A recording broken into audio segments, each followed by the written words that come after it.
This week I'm sharing my 9 favorite price action strategies that I have learned over the last 15 years being mostly a price action trader. I'll focus also a lot of entries, so we'll also take a look at where's the optimal entry, where are secondary entries, and we're going to take a deep dive into a lot of different and interesting price action concepts. I've prepared a variety of different price action setups and studies, so let's take a look at the first very simple one. Very often we're going to see a chart that looks similar to this. We are in a downtrend, and then a lot of traders are seeing this pattern that some people may call maybe a distribution. You'll see that we have made higher lows, and this all indicates towards more bullishness to come as the bears are leaving. The sellers are not as strong anymore. Maybe a lot of sellers have also taken profits as the trade has and the trend has unfolded. So a lot of people are going to go long here, right? And I don't think there's any particularly wrong with that, but it's always interesting and it's always very valuable to ask yourself, where will the other traders have their stop loss? So getting into a buyout or breakout trade here, you will have your stop loss probably somewhere in here. And as the trend progresses and as you sit on a little bit more profits, most traders will move their stop loss to break even. So it will be somewhere around here. And I have said it many times in the past that break even stops should be avoided. They don't work, and even worse, they will kick you out of the trades, because at this point it is just so clear that everybody will have their stop loss here. Everybody will be in a breakout long, and then inevitably this happens, right? It's a failed breakout, it's a stop run, and this is very common. You can see the price really accelerates into the stop area because it's just so clear everybody will have their stop loss here. So if you're trading breakouts, you have to be generous with your stop loss, and also don't move your stop loss too soon. Wait for the first stop run, or altogether turn it into a secondary signal. Wait for the squeeze to happen. After the market ran into the stop area, wait for the momentum to kick back in. And if you see that strong buying is resuming and coming back into the market, this could be your squeeze entry. So another secondary, or if you don't take the first breakout and only focus on those types of squeezes, this could be your initial entry. In this case, it's not as likely to see another stop run. So your stop loss can be somewhere around here at the bottom, and you don't have to put it all the way down. And then you could use a 2-to-1, 3-to-1, 4-to-1 reward to risk ratio. And those things happen quite often. I have a few other ones that use similar concepts, but in a different context. So that will be quite interesting. What do we see here? Does it look bullish? Does it look bearish? Let's analyze it and let's get into it. So the first very important clue that we have is that we have a momentum divergence, which means that the price in this area made higher highs. So you can see from here to here and here, the price did make higher highs. So technically it's a bullish continuation. But if we apply, for example, the RSI, you can also use the MACD or the stochastic. You will see that this is actually a divergence, as the RSI made lower highs. So the price action and the indicator are not agreeing. They're showing opposite signals. This means the RSI is picking up clues that the chart doesn't show you at first glance. So the uptrend here, the pushes into new highs are very weak. There's not a lot of bullish pressure here, and that's what the RSI confirms and really shows you. So this shows you that be a little bit more cautious. If you are in a long trade, consider taking profits, or at least partial profits, because the likelihood of a continuation to the upside is not as high. What we also see is that we have a completed Fibonacci sequence. When we apply the Fibonacci from point A here to drag it to point B here, then we see we have a perfect retracement, whether it's 38 or 61, doesn't matter. It's a perfect retracement, and then you can see the first move goes into 161.8. That's the regular Fib move, 38, 161. Then you can see we have a little bit of a retracement. We don't fall back below 100, which is good because it makes the likelihood of seeing a completion to the 200 bonus round a little bit more likely. But after we hit the 200, it's very unlikely at this point to see more of a continuation. Especially now in the context of the divergence, it really shows us that what you could have expected from the trend is already or has already happened.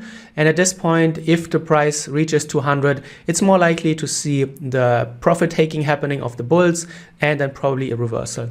What we can do is now wait for deceleration. So what we have is here, first we see the market is accelerating. We have strong candles, but then suddenly the momentum is dying down. You can see we have a doji, and then 1, 2, 3, 4, 5 bearish candles. So the market is pausing, which it never did here when you look left. Every time the market made a new high, we either saw a pullback or directly a continuation afterwards. But this is very different. We see a deceleration, a prolonged deceleration, and then suddenly we see acceleration, but acceleration into the bearish side. So this could be a very aggressive entry. Stops are generally then placed above the highs here, not too close because it's very common to see stop runs into the highs. So be generous with your stop, but it's a very aggressive entry. You could also wait for the market to break a structure, which is here in this case. We have a previous support level that was tested twice, and then we fall back below it, retest it as resistance. We have a flag pattern here, so a great break and retest entry could be here, and then you can just have your pending order maybe below the lows, or if you are more aggressive, wait for the bearish candle to close. You see that there is bearish momentum kicking in, and that could be a secondary entry. Stop loss again above here. Never put the stop loss too close. You're going to suffocate your trade. Give it some room to breathe so that you're not victim to stop runs as easily. And then you can see afterwards that happens. Again, don't move your stop loss to break even too soon, because you will see very often the price will come back into the stop zone. If you get in on the breakout here, people will move their stop loss to break even when the market moves a little bit in their favor, and the break even stops are right here where the market dipped back in. So again, stop placement, stop movement is something that is often overlooked. It's a very important concept though. Now we're seeing a different type of scenario, and what we are seeing here is a failed high continuation. We have a double top here in a very strong uptrend. You can see we made several trend waves, 1, 2, 3, 4, 5, and then here we are probably in wave 6. So the Elliott wave count has been completed, and we are seeing here lower highs. When the market is failing to make lower highs, that's a very, very strong bearish signal. However, this is not enough to get into a trade yet. We have to wait for some type of break into a new low. So we have a previous support level that was initiated here. We have a second confirmation here. Then we have a break here. Also, what I find is very important is we have the broken pivot structure.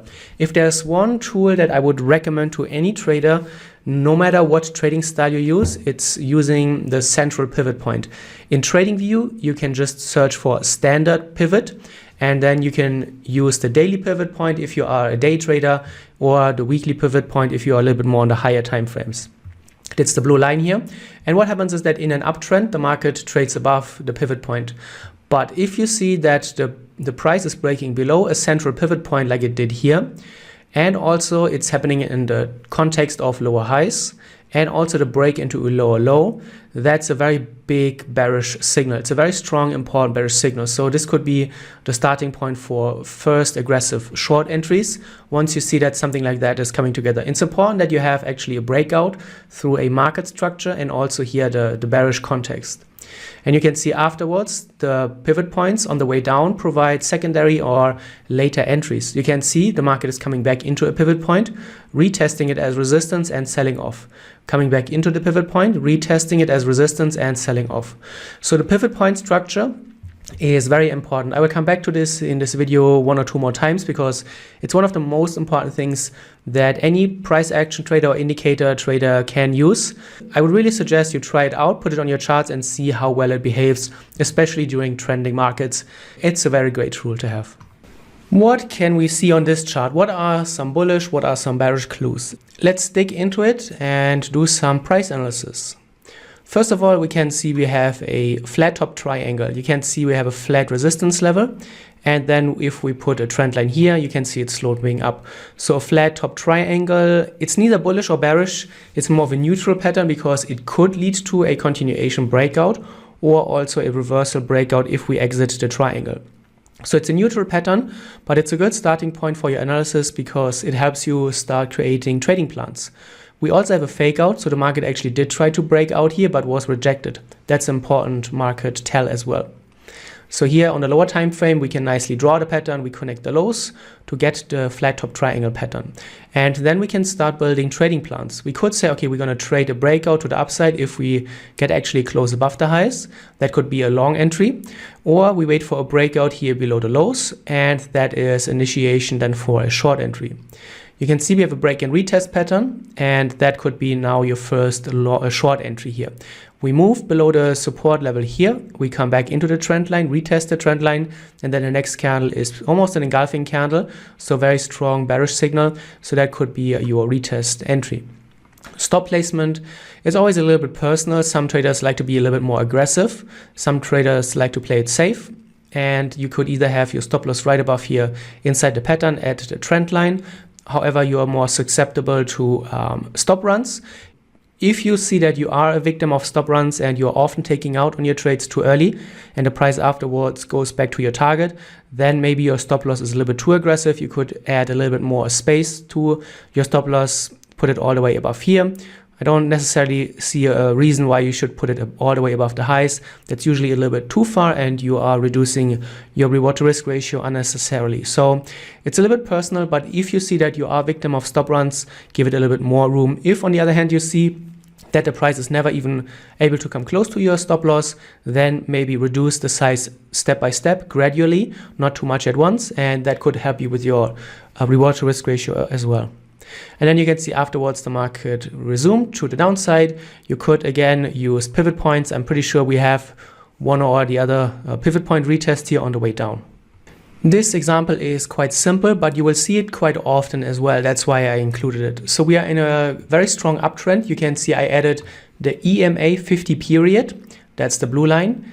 And what you see is that the market is trading above the moving average all the way. We have never seen a violation and the market never crossed below the moving average, which is a very good bullish sign.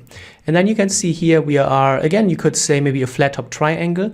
And whereas previously we have talked about the flat top triangle in a reversal setup, let's look at a continuation. What we see is that the market pushed into the moving average twice here, first time here, second time here. The moving average was rejected every time. So that is also a bullish signal.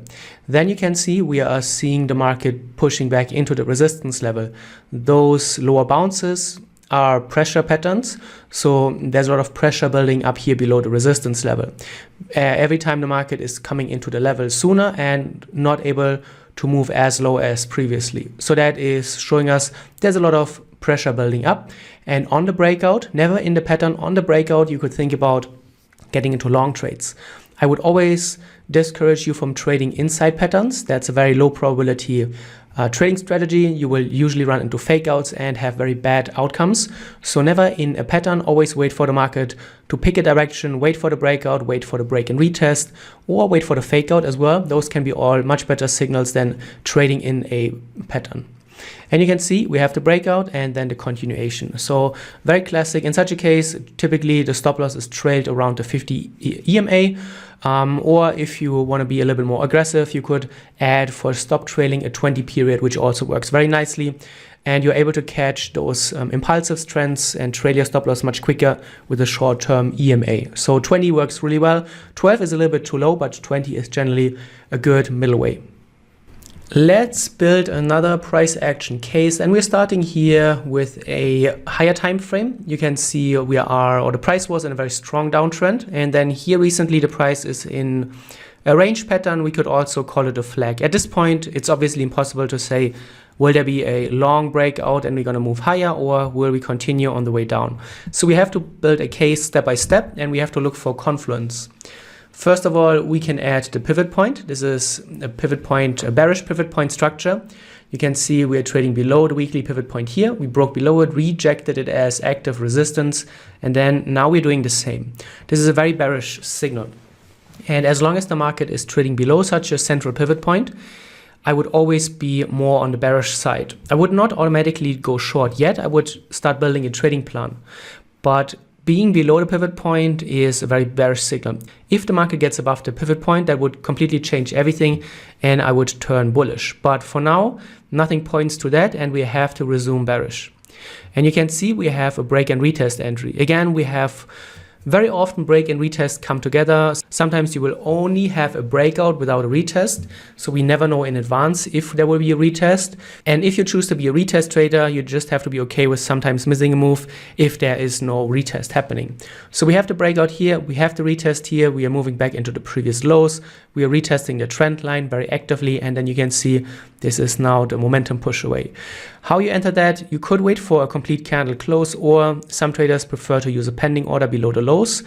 Trading right at the level here is a little bit too risky. What you could do is drop to a lower time frame. After you see that the breakout has happened, you drop to a lower time frame, maybe the 15-minute, maybe the 5-minute, and then you look for patterns around the trend line here that could help you get into a bearish trade. And then you can see the bearish pivot point structure remains. We're trading below it, and the bearish continuation is going on.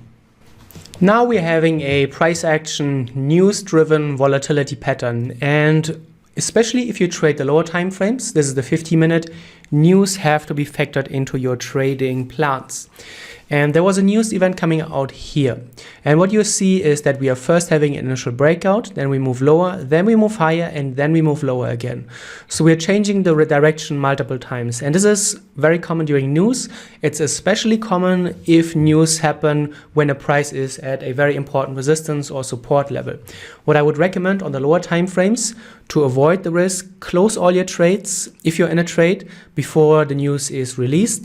And after the news has been released, wait for at least 1 or 2 spikes and wait for maybe 15-minute, maybe 30-minute, depending on the impact level of the news event before you even think about getting into a trade. Very often you will see that after 10, 15, 20 minutes, the market is back to normal, and then the picture looks much clearer. So now what we have a pivot point structure. We are also trading here below the lows. You can see here's a support level that we faked out during the news once, then we moved higher. We have to fake out here, and then we move lower. At this point, it's a very clear sell. Why? You can see we have our broken support level, we have our fake out, we have the broken pivot structure. And all of those things are pointing towards bearishness. Lots of people have been trapped here. The long breakout traders, probably, if you go in long here, where's your stop loss? Somewhere between the resistance and probably here below the lows. That is why you see an acceleration in selling going on.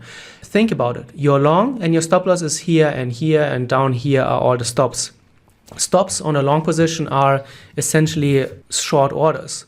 So as more shorts are getting triggered, more shorts are being initiated, more people are becoming sellers, and they're driving the price down.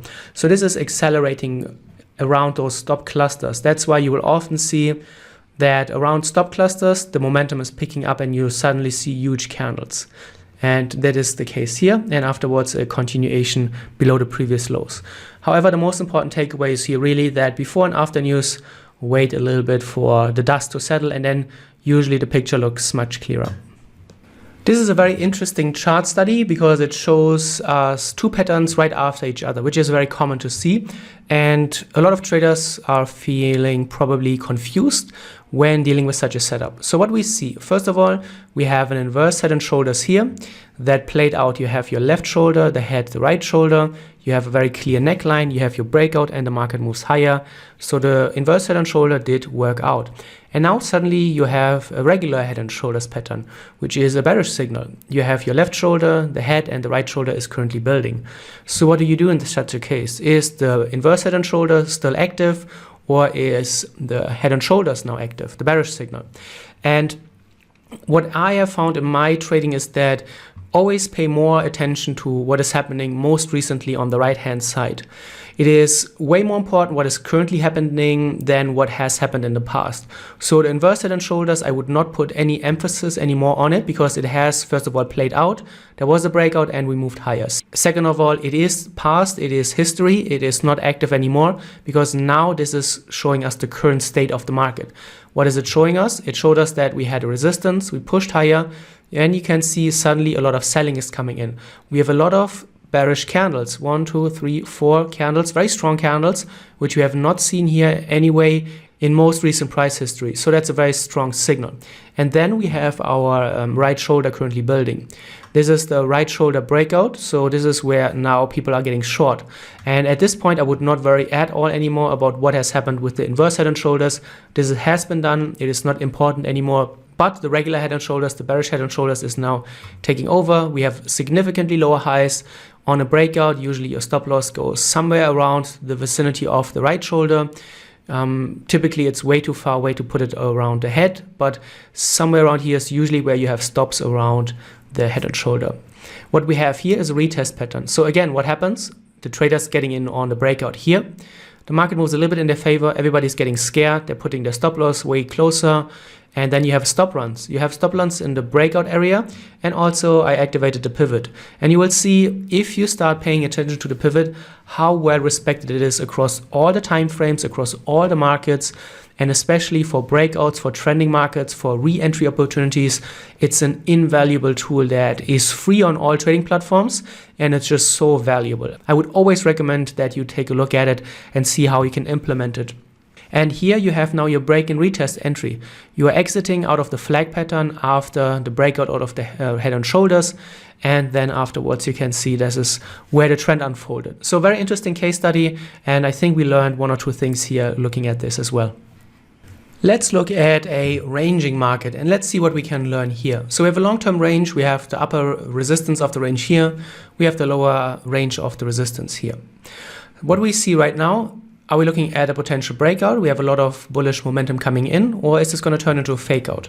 The most important lesson that we have to learn in such a context is that we don't know. We don't know until we have clear signals. And many traders want to always predict what is going to happen next, but that's not how trading works. Trading is about anticipating.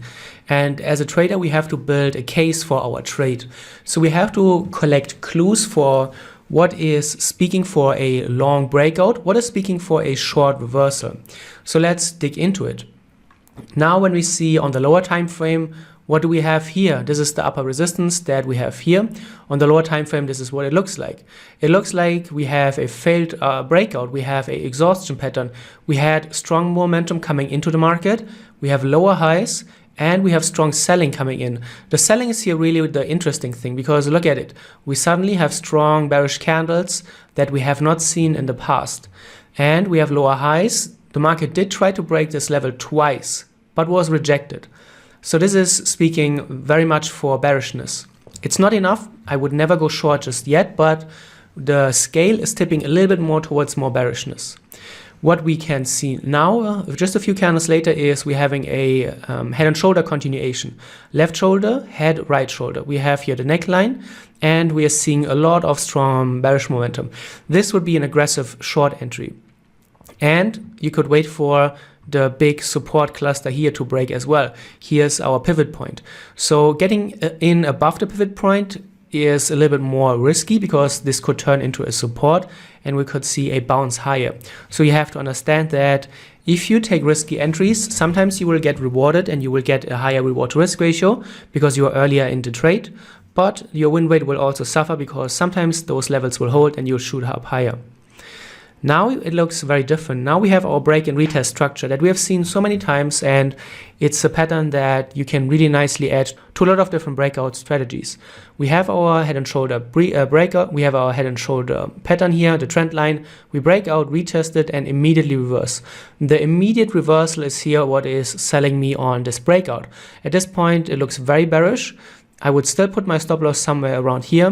There's no point in putting it anywhere closer and here below the trend line. It would be too vulnerable. So the stop loss has to be protected, and the break and retest, especially in this context, we are trading at the outer edges of the big range. We have the failed breakout, we have the head and shoulders, we have the breakout and retest pattern. And you can see afterwards this is what happens.